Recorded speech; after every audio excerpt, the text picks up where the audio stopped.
गुरु चरण सरोज निज मन मुकुर सुधार भरनाउ रघुबर बिमल जसो जो दायक फलचार।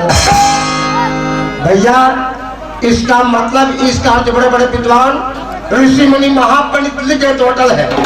हम क्या हमारे मरे हुए बात नहीं टाल सकते, लेकिन आजकल के नौजवान इसका मतलब इसका अर्थ क्या निकाल दिए हैं कि श्री का अर्थ होता है सजाओ,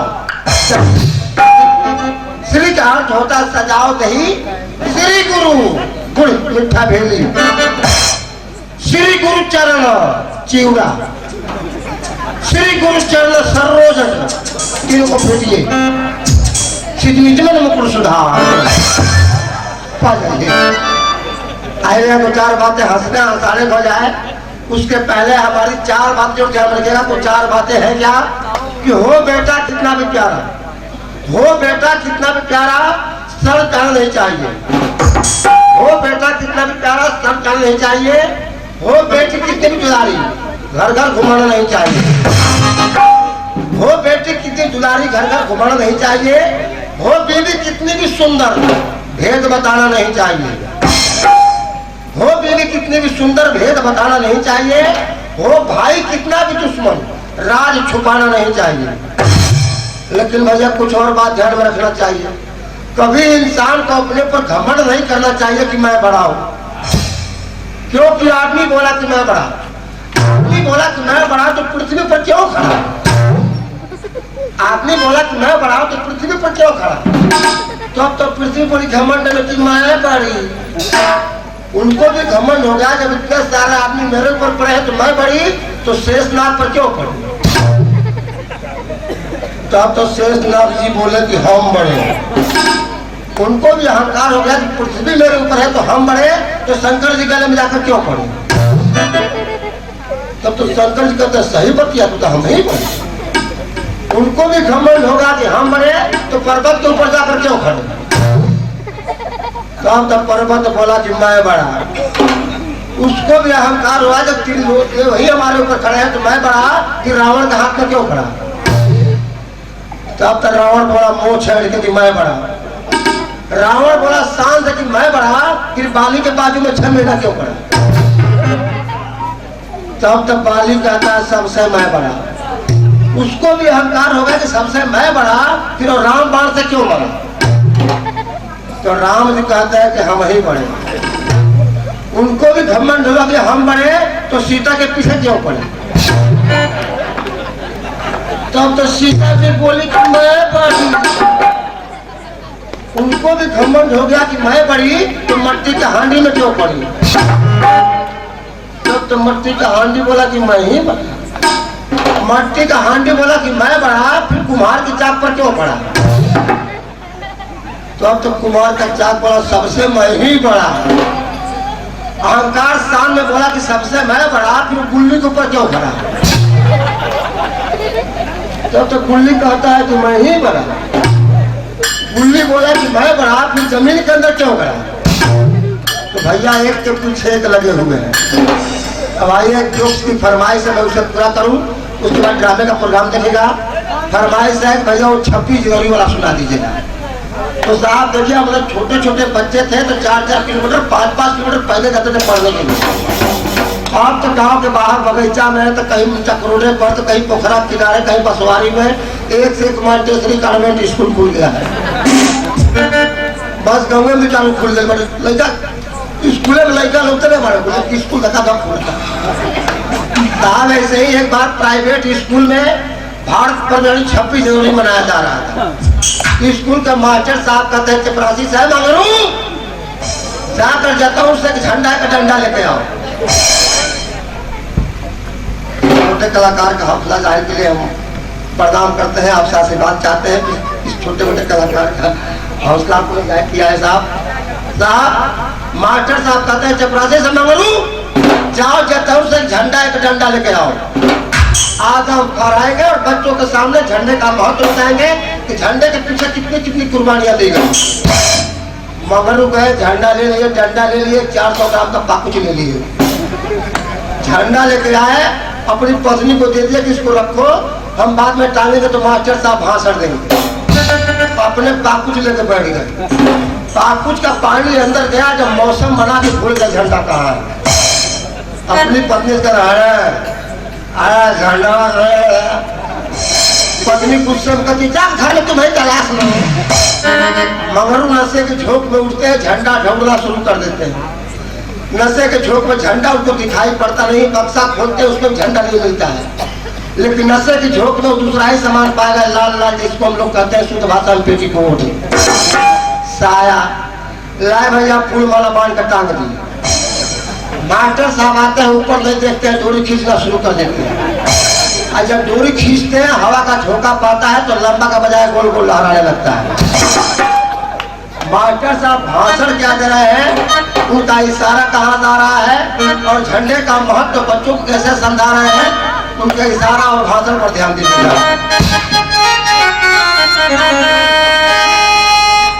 बच्चों ये झंडा कोई मामूली झंडा नहीं है, ये हमारे देश की शान है। ऊपर नहीं देख रहे, पूरा चांदमारी का सामान है। तो बच्चों इस झंडे का महत्व मैं तुम लोग को बता दूं कि झंडे के पीछे कितनी कितनी कुर्बानियां दी गई। आजकल भारत में भ्रष्टाचार हो रहा है, चारों तरफ आतंक फैला हुआ है, सीमा पर लड़ाई लड़ी जा रही है। वो सब क्यों हो रहा है? इस झंडे के लिए हो रहा है। तुम लोग वादा करो, इस झंडे को जितने ऊपर उठाओगे हमारा हिंदुस्तान तरक्की करेगा। अचानक अपराधियों को मास्टर साहब आगे मत बोलिए, चुप रहो। तुम क्या जानते हो झंडे का महत्व? तो बच्चों सीमा पर कितने नौजवान शहीद हो गए, अपने प्राणों की आहुति दे दिए। आज दिल कांप उठता है, वो सब क्यों हुआ? इस झंडे के पीछे हुआ। मैं अपने स्कूल का आदर्श स्कूल बनाऊंगा, चारों तरफ नाम होगा, वो सब मैं क्यों करूंगा? इस झंडे को ऊंचा रखने के लिए करूंगा। वादा करो कि तुम लोग अपने प्राणों की आहुति दोगे, अपनी जान दोगे, तो क्यों दोगे? इस झंडे के लिए दोगे। और मैं भी वादा करता हूं मैं जान दूंगा तो इस झंडे के पीछे नहीं दूंगा। झंडा रोहन का प्रोग्राम खत्म हो गया। बच्चों के मनोरंजन के लिए ऑर्केस्ट्रा आया हुआ था। सारे बच्चे बैठे हुए थे। गांव के नौजवान देशभक्ति गाना लिख कर लाएंगे कि हमको मिलेगा मौका तो हम भी गाएंगे। ऑर्केस्ट्रा शुरू हो गया। महाशय को फिल्मी गाना पसंद नहीं आया, वहां से खड़ा होकर कहता है ऑर्केस्ट्रा वालों, अरे खाली फिल्मी गाओ के देशभक्तियों गाओ। एक कलाकार कहता है भैया आकर तुम ही गा दो। नौजवान उठते हैं और बीच में से आते हैं, मंच पर बीच ही कहीं पर्चा गिर जाता है। गाना शुरू करते हैं, गाना भूल जाते हैं, उनका इशारा कहा जाता है और कहां से कहां तक आते हैं 26 जनवरी के महत्व पर। अरे 26 जनवरी आई, अरे 26 जनवरी आई, भैया 26 जनवरी आई, 26 जनवरी आई, अरे 26 जनवरी आई, 26 जनवरी अरे 26 जनवरी आई, अरे 26 जनवरी आई, अरे 26 जनवरी आई, अरे 26 जनवरी आई, अरे 26 जनवरी आई, अरे 26 जनवरी आई, अरे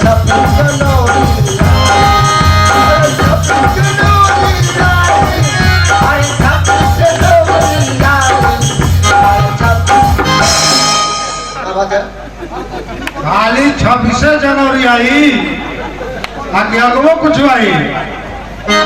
28 जनवरी आई, 28 जनवरी आई, सब 29 जनवरी आई, एक हल्का दिन करके भैया महीनवा खत्म अब बस भैया। अब ड्रामे का प्रोग्राम देखिए, मौका मिलेगा तो बीच बीच में जरूर हम आपको मनोरंजन करेंगे।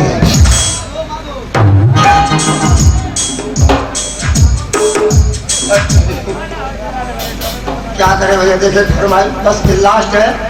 एक फरमाइश है कि भैया देखिए 27 में आए हुए हम लोग और बबुआ का बधाई लेने के लिए अच्छे अच्छे लोग आए होंगे, उनमें वो भी ये भी आए होंगे। तो आइए साहब मैं आपको उन्हीं से मिलवाता हूँ, न जाने कौन से नस्ल में फसल पैदा हो जाते हैं, जहाँ रहते हैं वहाँ हिलते रहेंगे, इनका हिलना नहीं बंद हो सकता है। अगर किसी नौजवान ने कभी देखा हो, ठीक बा हाँ मान गया, लेकिन साहब आप घर में, हमारे घर में बच्चा पैदा होता है तो अपने बगल वाले को मालूम है या न हो, लेकिन पता नहीं अपने मोबाइल में कौन सा सिम भरवाते हैं कि सबसे पहले खबर पहुंच जाती है। वहीं से दुकान दौरी बनाए हुए तो वो रेडी के तेरे सर में लगाए हुए एक जरूर रहेगा ढोलक वाला साथ में। पहुंच जाएंगे दरवाजे पर हल्ला करना शुरू, इतना शोर मचाते हैं, इतना हल्ला करते हैं कि घर वाले गांव वाले परेशान कहाँ से आके टपक पड़े हैं। इनका नेक मांगने का अंदाज क्या होता है और कैसे नेक मांगते क्या कहते हैं, हाँ बेटा हर लग रहा, हर भाई लग रहा, मन लग रहा, हर भाई लगता रहेगा, हर भाई लगता रहा। अगर किसी नौजवान कहते हैं कोई फिल्मी गाना गाओ तब नेक मिलेगा, खाली नेक में चाहिए कौन हो गाओ, साहब गाना गाते हैं, साहब गाने का सत्यानाश। अगर किसी नौजवान ने फरमाइश कर दिया कि वो गाना गाओ, फिल्म पाकिजा में लता जी गाई है, इन्हीं लोगों ने लेने तो पट्टा मेरा, तो लता जी कैसे गाई है और उसी गाने को ये लोग गाते हैं पर लता जी। इन्हीं लोगों ने, इन्हीं लोगों ने, इन्हीं लोगों ने, इन्हीं लोगों ने,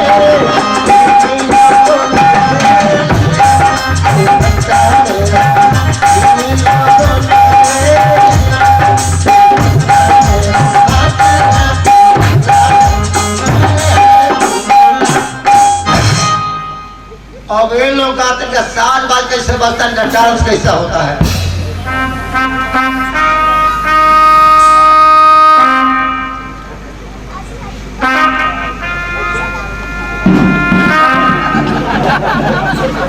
हाँ ढोलक बजा, हिजड़ों की फौज आ गई। अरे भैया हम आप लोगों को नहीं कह रहे हैं, भटनी वाली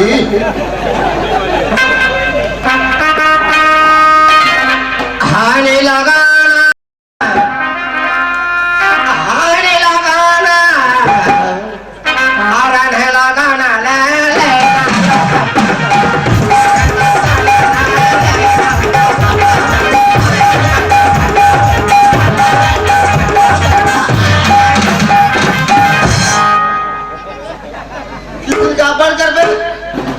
अबे तुम दुपट्टा लगाए हो, कोई डिस्को गाओ, कोई वेस्टर्न गाओ, नया जमाना गीत गाओ ताकि हम लोग भी डांस करें। क्या गाते हैं साहब, फिल्म लव इन टोक्यो में स्वर्गरसी साहब गाए हैं ये जज गुड़िया जापान की, तो रफी साहब कैसे गाए हैं और उसी गाने को ये लोग गाते हैं पहले रफी साहब।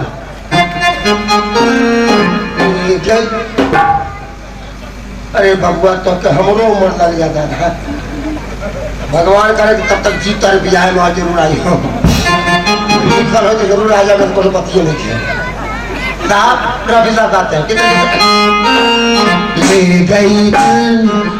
गई गुजर जबान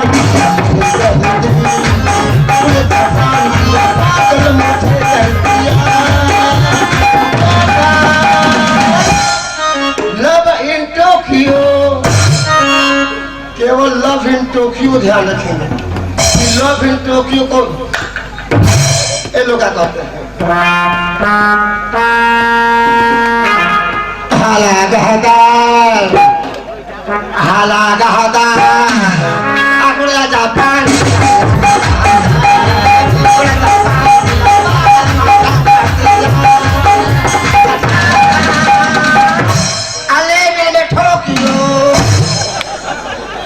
लेकिन अच्छा भैया प्रणाम।